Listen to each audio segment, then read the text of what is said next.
Good morning, my name is Ryan Foley. My name is Victor Ortiz. My name is Valentina Diaz. My name is Eric Geiger. And I'm Lorenzo Armas. There is an issue known as urban sprawl. Urban sprawl is the uncontrolled expansion of low-density residential infrastructure that results in large areas of just this and nothing else. This makes cities that weaken the economy and aren't productive. Lake Nona is going to solve this issue in the next 25 years through innovation and investment by setting an example for all other American cities that they will want to emulate.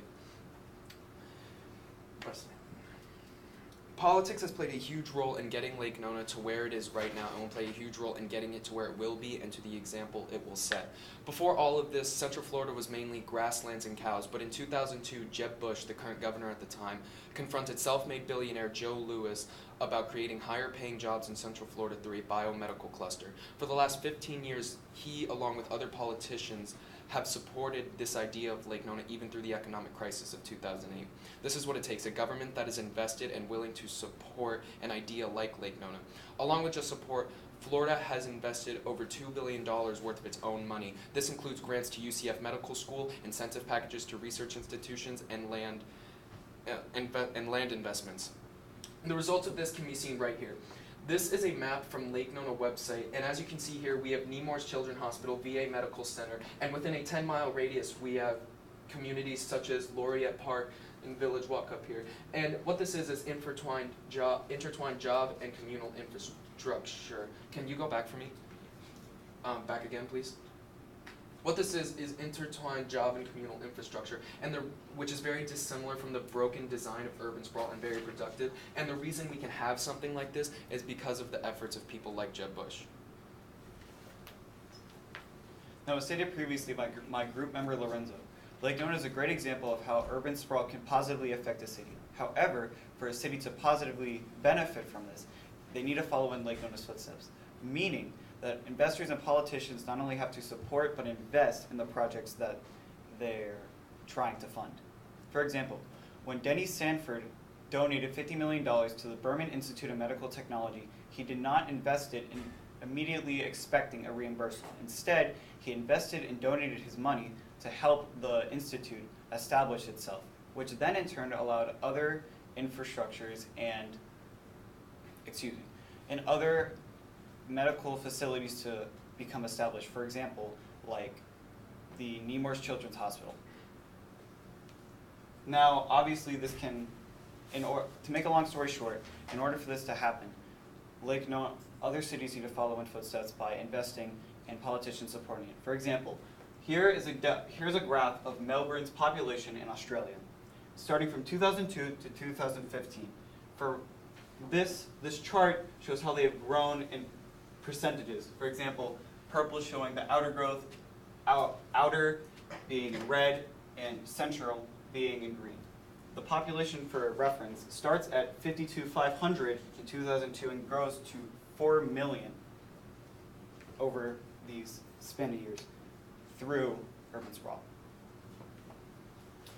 Joe Louis, as mentioned previously by my group member Lorenzo, was a huge advocate for the medical city being built here in Lake Nona. Not only was he a huge advocate, but he was the final push for Tavistock to give us 650 acres of land and money to use on that land. Opportunities created by the medical city here have been phenomenal. Not only have they already made 5,000 permanent jobs, but 25,000 more to be expected by the year 2026. That medical city has also created a ripple effect to our entire community. We have seen that jobs bring people, and people cause a necessity for households, supermarkets, schools, biotechnological companies, and hospitals. Those also bring jobs and put money into our economy. As we can see here, we have the prices of households, how it's been stable between the 30K and the 50 to 60K, and then we have the huge outbursts here in the 500 plus. The price of those households have remained in their range of cost, and it pumps money to our community. Based on what my teammate Victor said, here in Lake Nona we live in a technological-based economy, where Medical City acts as the technological magnet for investment and innovation. It is also a breeding ground for scientists, where the technological spending increases the quality of capital, which affects the growth of the economy. with all the technological innovations and agglomerations happening in Medical City, it also improves the labor productivity. Now, eco-innovation, Lake Nona is a modern example of eco-innovation because it promotes and ensures the economic and environmental improvements in a society. For example, like the WIT smart homes in Laureate Park, which is a smart investment because it costs less to live in a smart home than it does in a regular home. So as Valentina was just saying, you need to think about the environment as well, based off of the smart home when she said that it includes the environment. So here are positives of having the environment included in our solution and having other cities include the environment as well. It will save the city money. This benefit to cost ratio chart on the right is showing that with more environment included in a city, you're going to save much more money. And it also improves the overall health. It decreases mortality rates. It improves air quality of a city, and so much more. So the limits to our problem, or our solution, however, is it's going to be difficult to implement in other cities, more established cities, such as Detroit, Boston, New York, Las Vegas, etc., because these cities originally weren't built with the idea of having this layout in mind. As you can see here, based off just green spaces and available land, Chicago, New York, Miami, Las Vegas, Los Angeles, Detroit, San Francisco, etc. have much less land than Albuquerque, New Mexico. And that's obvious because no one lives in Albuquerque, New Mexico. But when also, can you go back to the slide, please? Funding. Not many cities have the opportunity that Lake Nona was presented with from Joe Louis and Tavistock. To get the money to revolutionize a city such as Lake Nona, it will be more difficult for other cities. But just because it's difficult doesn't mean it's impossible. Thank you. What are your questions?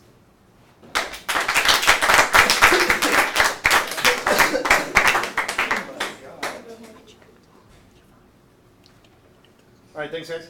Let me go through and ask you guys questions. We're just going to start over here with Victor and work our way across. Victor, describe an argument from one of your peers' individual reports that made you think differently about your team's solution.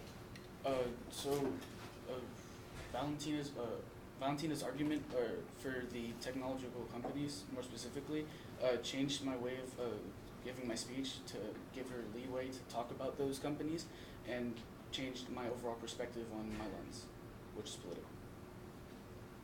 All right, thank you. Lorenzo, what's the strongest, nope, take that back, sorry. What is a way in which your team's resolution makes you think differently about your own individual research? Well, at first, when I was doing research on the topic, I wasn't really focusing on how we were going to actually solve the issue, and I was only focusing on what Lake Nona was doing currently. But after talking to my teammates, such as Ryan, because he brought up how green spaces and blue spaces were benefiting Lake Nona and solving issues that urban sprawl brings, I included that in the research I did for the presentation and came up with the solution as to how politics is going to solve the problem. All right, thank you. Mr. Foley, sir. Yes. Having finished your project, what, if anything, do you consider to be a gap in your team's research? Could you say that again? Sure. Now that you're done, All right. what, if anything, do you consider to be a gap in your team's research? So, I feel like we don't have enough information to see how our solution would actually play out. Like having Lake Nona just being an example, we don't know what it's going to actually be. Okay, thank you. Valentina.